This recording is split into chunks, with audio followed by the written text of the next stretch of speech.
Hey folks, Kurt Papke coming to you from Tucson, Arizona with another gear review video. Last week I uploaded lots of ruck, which was my list of gear that I keep using again and again. This week we're looking at the flip side of the coin.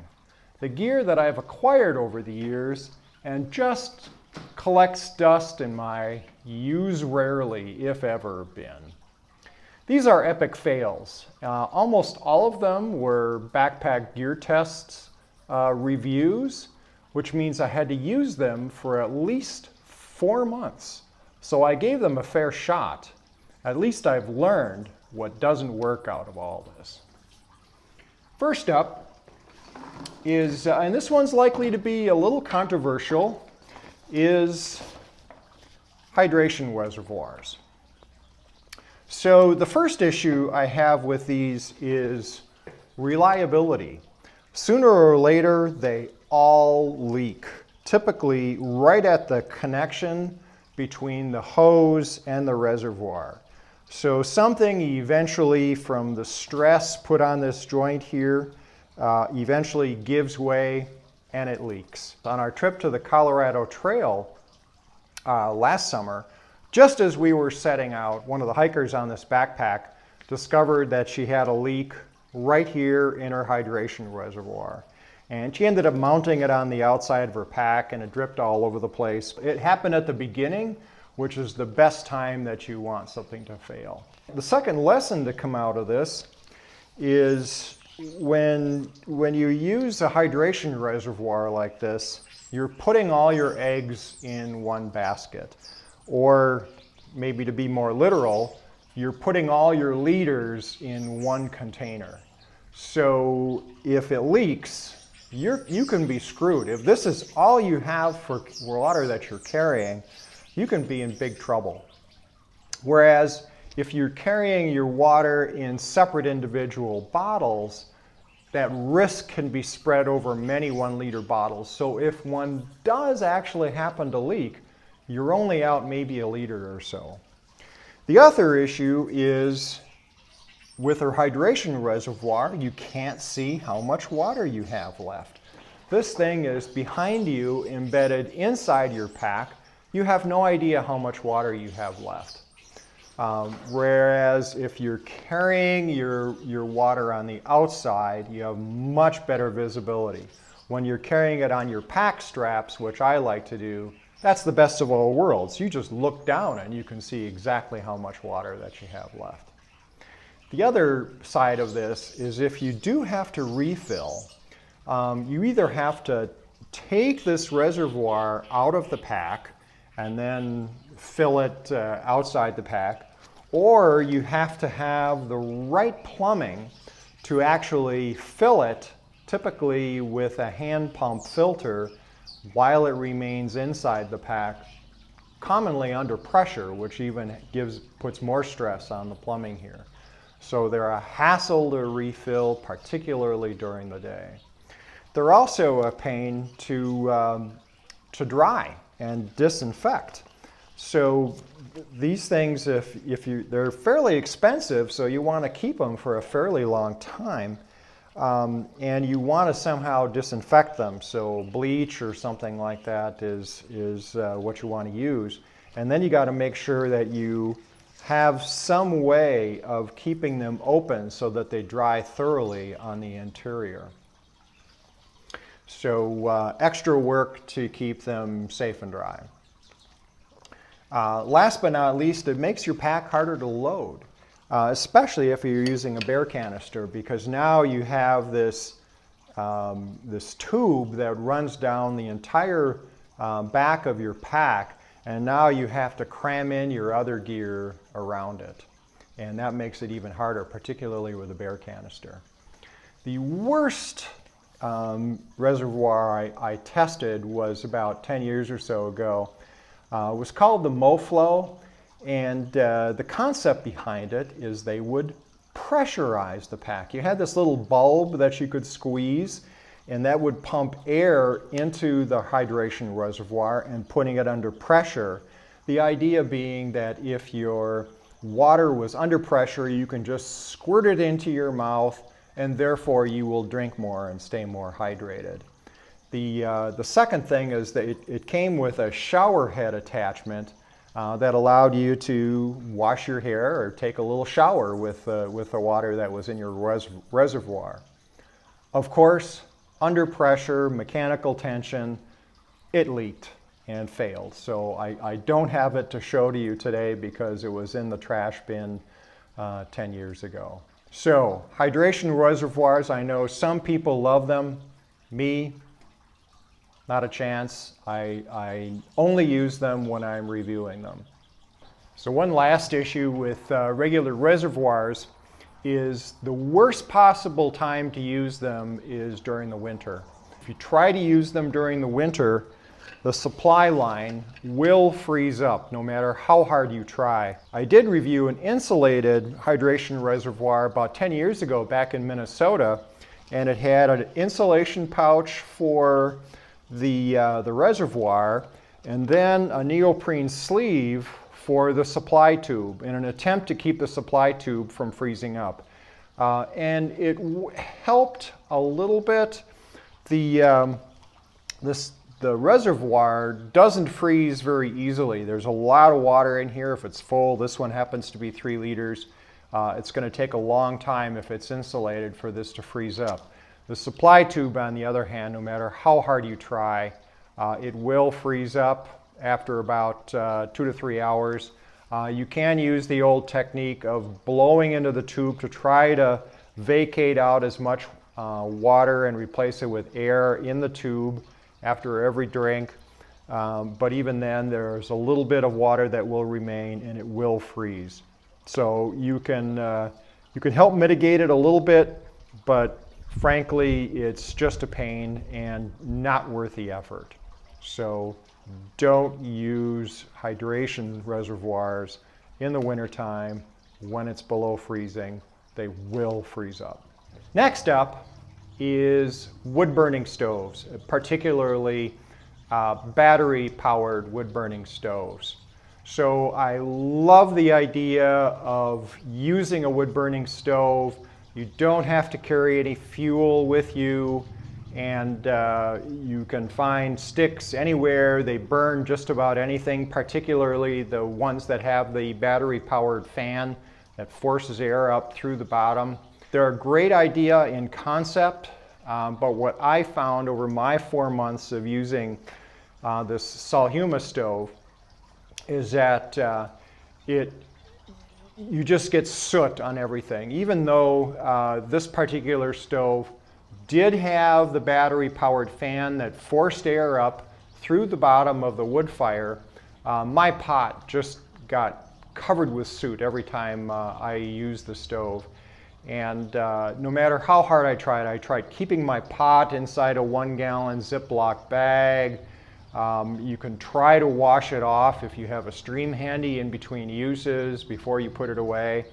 But what I found is no matter how hard I tried, I got soot on my hands, on my arms, on my shirt, on my pants, and sooner or later it got everywhere, and it was just a pain. The other thing about wood-burning stoves is they're not too much fun to use in the rain. If it's raining and you haven't been proactive and gone out and gathered your wood before you took cover, that means you have to go traipsing around in the rain to gather wet wood, which is going to be tough to get going. So a little tough to gather the firewood. And then once you do have it, let's assuming you bring your wood-burning stove underneath a tarp, now you've got the hazard of having a wood fire underneath a tarp with having your gear catch fire. So not a good thing if you're expecting to hike in the rain. Silk sleeping bag liners. It's a great idea to keep your skin away from your sleeping bag liner itself. You don't want your bare skin touching your sleeping bag. So it's a good idea to have something to protect it. These liners, though, I've tried them. and I just can't get used to them. I know some people do like them, but what happens to me is I climb into my sleeping bag, and then I try to figure out how to get into my liner, and my feet are all tangled up in here, and maybe I can get in, maybe not. But even if I can get in, by the morning I'm just all tangled up in knots with this thing because I roll over quite a bit during the night. I cannot use these things effectively. It just doesn't work for me. The one instance when I do use them is on a very warm night. So recently I did a camp out, and it was in the evening started maybe 60 degrees or so, and this was perfect. I took it with me because I expected a warm night, and it was nice for a while, but then once it got a little chillier, I had to get in my regular sleeping bag, and I ditched the liner. So then the question becomes, if you're not going to use a sleeping bag liner, what should you use to keep your sleeping bag clean and keep your oily skin away from your expensive sleeping bag? What I do is I use silk long underwear. This is a silk liner. If I sleep in silk long underwear, that means I have a base layer that I can use in camp, in bed, on the trail if needed, and because it's made out of silk, it's nice and slippery, and as I slide around during the night and toss and turn, it actually makes it easier for me to toss and turn if I'm wearing my silk base layer, my silk long johns if you will, because they slide against the fabric of the sleeping bag.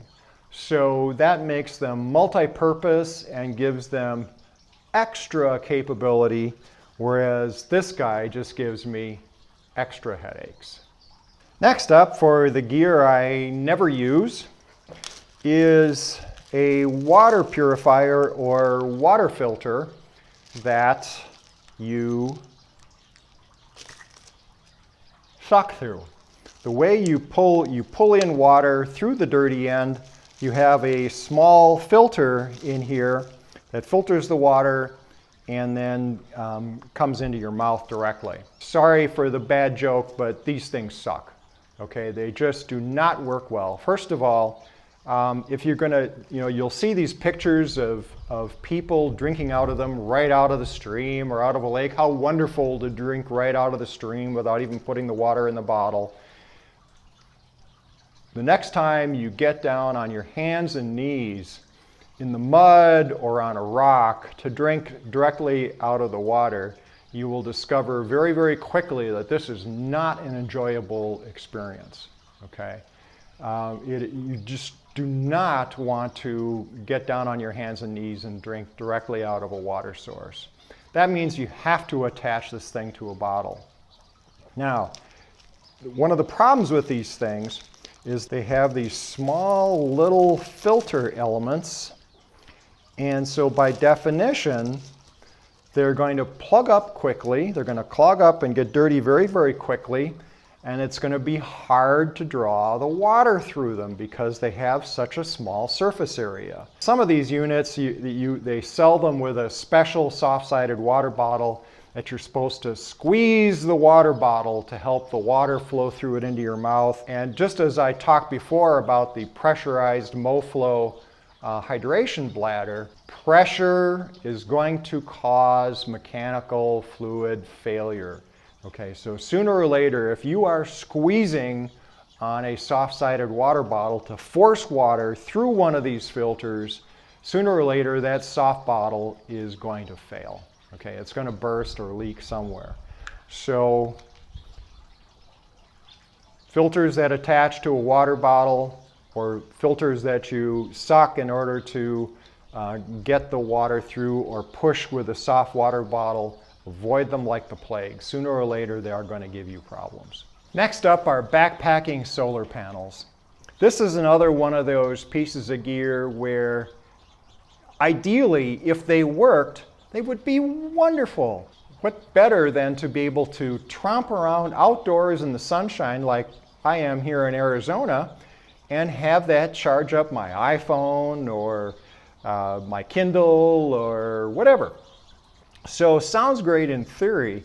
The problem is they are all so small and so inefficient that they just do not produce enough power in order to charge anything. I tested one for 4 months, including leaving it out in the sunshine all day long and not moving it. So it had 8 good hours of sun, and it didn't even move 1% on my phone. In fact, when I tried attaching it to my backpack and carrying it in the Grand Canyon, which has no trees, you would think that that would be a great spot to be able to get a lot of solar power. But I actually lost power because every time I turned where it was in the shade, it would interrupt the power to my phone, and my phone would use some power in order to say, oh, I'm not charging anymore, and it would bring up the screen or whatever. So I actually lost power instead of gaining power attached to my backpack. If your experience is different, if you actually have found a solar panel that actually works in the backcountry, by all means let me know. I think, again, this is conceptually the greatest idea since sliced bread. I just have not personally found one that has been worth the effort. I just carry a battery pack. I have one of these inexpensive Anker 10,000 milliamp hour charger packs that I carry that will charge my iPhone 3 or 4 times, so I can go probably 2 weeks with this charger with my iPhone out in the backcountry without running out of power. So that's pretty tough to beat, and for the weight and the fact that I don't have any hassles with monkeying around with solar panels, it's definitely the way to go. So solar panels, thumbs down. I don't have one to show you here today because I cleaned out my rarely used bin a little while ago and threw it in the trash because I didn't think I would ever use it again. Our next failed piece of gear are shock absorbing trekking poles. Now, personally, I love my trekking poles. I always use trekking poles whenever I'm backpacking. Not so much when I'm day hiking, but when I'm backpacking for balance and powering up the hills, I always use trekking poles. And I've tested several of the shock absorbing models, and I can't tell the difference. I mean, there's no benefit from what I can tell. This looks to be a solution in search of a problem. I get it. It kind of makes sense, boy. You're jamming your poles into the ground on every step, and there's shock going to your hands. But you know what? Our hands and arms were designed to handle that little bit of shock, and I'm not sure that these shock absorbers make a whole lot of difference in terms of the forces actually impacting on your arms and hands. So shock absorbing trekking poles, not worth the cost at all. If you happen to get a pair for free or whatever, or it's the same price as the non-shock absorbing ones, go ahead and try it if you think it might do you some good. But my experience was there was a total waste of money. I tested this about a year ago, and this is portable oxygen, and it really appealed to me. So part of my story is I have a mild case of emphysema, COPD, most likely due to childhood exposure to secondhand smoke. And so I have breathing issues. And so the appeal of oxygen here, when I'm up at 13,000 feet and I'm pumping hard climbing up a mountain, sounds great. But after the 4-month test period, I haven't used these once. And on our trips to the San Juans with the local Tucson backpacking group, I've tried handing these out. Nobody used them, okay? So just breathe a little harder, for crying out loud. I mean, yes, it's going to give you a little burst of oxygen, but if you breathe a little bit, take a deep breath and you're going to get exactly the same thing. and you're not going to end up carrying a canister like this. The only use case I can see for these on a practical basis is if you're taking a gondola up to the top of the Grand Tetons. There it might make sense because you don't have any time to acclimate. It's a very short duration. Issues with altitude sickness could occur, and in a case like that, something like this might be useful. And again, you're going up a gondola, you're not carrying this thing up thousands of feet. Then it might make sense. But if you're a backpacker, hiker, don't purchase any of this supplementary oxygen stuff. It's just a waste of money. And my litmus test is, what do I continue to use? What gets tossed into my never used bin? This gets tossed into the never used bin. Okay. So the next piece of gear I'm going to chat about are ultralight cots. I tested one of these again about 9 or 10 years or so ago, and it's again one of these things that sounds like a good idea, but really just doesn't work out in practice. It seems to make sense to get up off the ground a couple inches. Maybe it gives you a little bit more comfort. The reality is you still have to carry a pad with you because otherwise you're going to get cold from underneath. And the one I tested, the Thermarest Ultralight cot, this thing was really hard. I mean, you could not lay on your side and not hurt your hip without a pad underneath you. It's not going to save you any weight. You can't leave any other gear behind in order to take this cot with you. They weigh a couple of pounds. They're a pain in the butt to put together. Don't bother with ultralight cots. If you want to get up off the ground, which is not a bad idea in some climates, use a hammock. I mean, a hammock will get you a couple feet off the ground and get you away from scorpions or spiders or rattlesnakes or moisture or whatever you wish. That makes perfect sense. But one of these ultralight cots, nah, I don't think so. So next up, and I'll probably get some people telling me I'm crazy, they're wonderful, are pack covers. Okay. When I first started backpacking, I bought a pack cover for my first pack, and I tried using it a couple times. And what I found was, first of all, it's a pain in the butt. If it starts to rain, you have to take your pack off, get out your pack cover, get it on your pack, and then by that time it's not raining anymore. The other issue I found is if it rained really hard, the water would run right down my back and soak into my pack anyway, so my stuff didn't stay dry.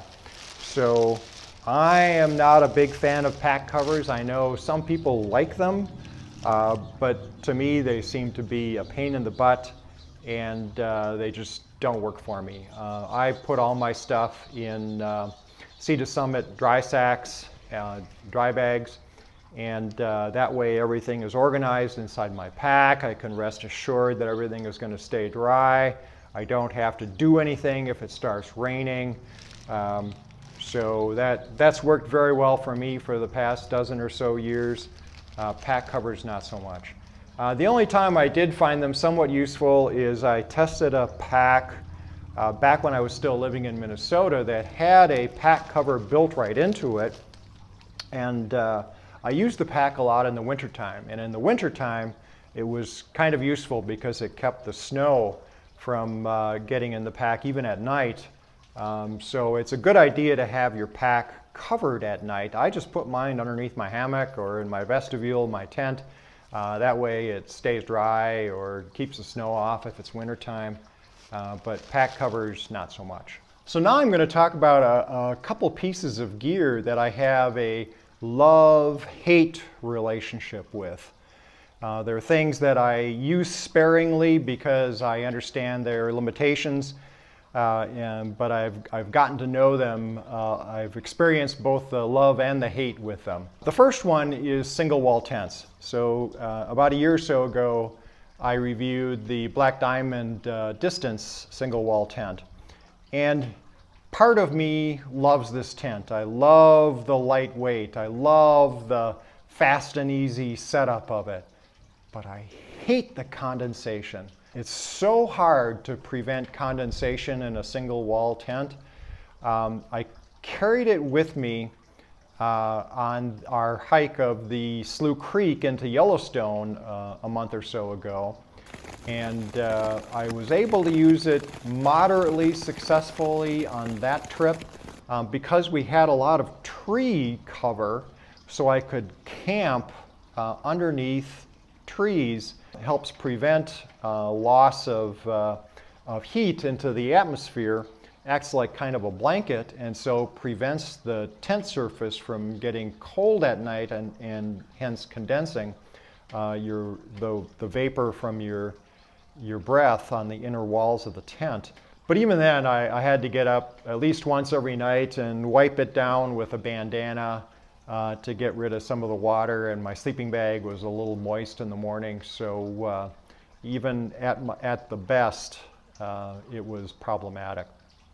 You would think, living here in Arizona when it's 5% humidity, that this wouldn't be an issue, that it would be properly ventilated, but if there's no wind, there's no ventilation. And a lot of nights here in Arizona, it's plenty dry, but there's no wind moving through the ventilation ports on the tent. So and the moisture does not come from the surrounding air, it comes from your breath. You're exhaling moisture on every breath, and that's going to condense on the tent regardless of the humidity and the local conditions. Single wall tents, love them, love the lightweight, easy setup, hate the moisture condensation. The second one I have a love-hate relationship with is merino wool shirts. I love the breathability and the warmth on a cold day of a smart wool t-shirt. There's something about them, they just feel good to me, especially if it's raining. If it's wet out, that wool really helps keep you dry a little bit. The problem with them is they wear so quickly and easily. All of my merino wool t-shirts have these holes in them that look like moth holes almost, where my pack straps rub against my shoulders, or the back of my pack rubs against my back, or it rubs against my belt in the front. They just end up looking like Swiss cheese after even just a few months of use. So I like them, but they're just a horrible economic purchase because they just do not last, especially if you wash them reasonably frequently, because every time you wash wool, unless you do it very carefully and wash in cold water with Woolite, blah, blah, blah, it's going to weaken the wool fabric a little bit. So smart wool, not so much. The only exception to this, I did review a smart wool PhD vest a couple years ago, and that has held up really well, but it's a combination of nylon and polyester on the high wear areas, and then merino wool in the areas where you need ventilation, so it doesn't wear there. So that vest has held up very, very well. So if the manufacturers use the smart wool intelligently in combination with other fabrics to make sure you don't end up with wear problems, then smart wool shirts can be very, very successful. So anyway, that's my list of rots of ruck, of things that have not worked out for me over time. Thanks for watching, and I hope you enjoyed the video.